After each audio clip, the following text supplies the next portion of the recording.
নমস্কাৰ।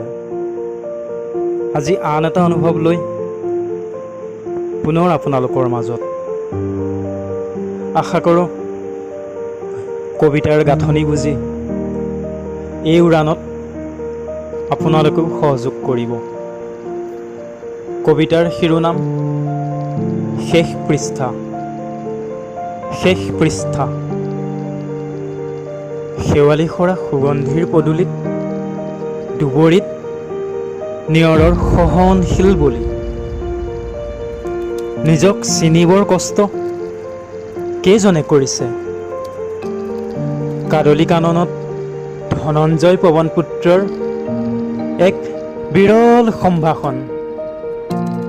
কিন্তু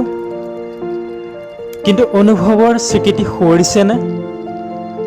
হয়, তুমিয়ে ভীষ্ম, তুমিয়ে দেৱব্ৰত। কিন্তু সূৰ্যাস্ত এতিয়াও বহু দূৰত।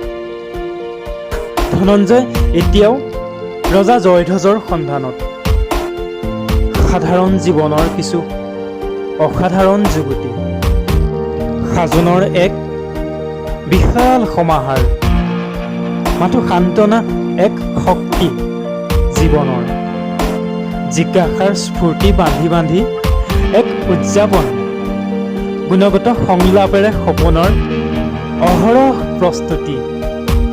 কিন্তু এতিয়াও স্বয়ম্বৰহীন, সমাজহীন এই জীৱনৰ সাজন।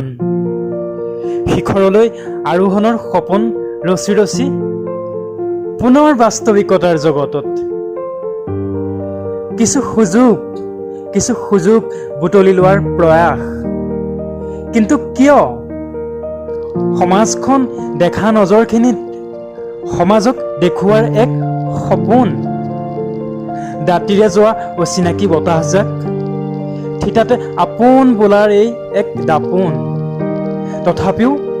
তথাপিও পলকতে পৰিধিৰ সম্পৰ্কবোৰ কালনাগৰ বিষাক্ততাৰ মাজত। এয়াই পৰিৱৰ্তনৰ অন্তিম সুযোগ। কিয়নো আজিও সফলতাৰ সুবাসতকৈ বিফলতাৰ কষ্টইহে অধিক শিকাই যায়। ধন্যবাদ।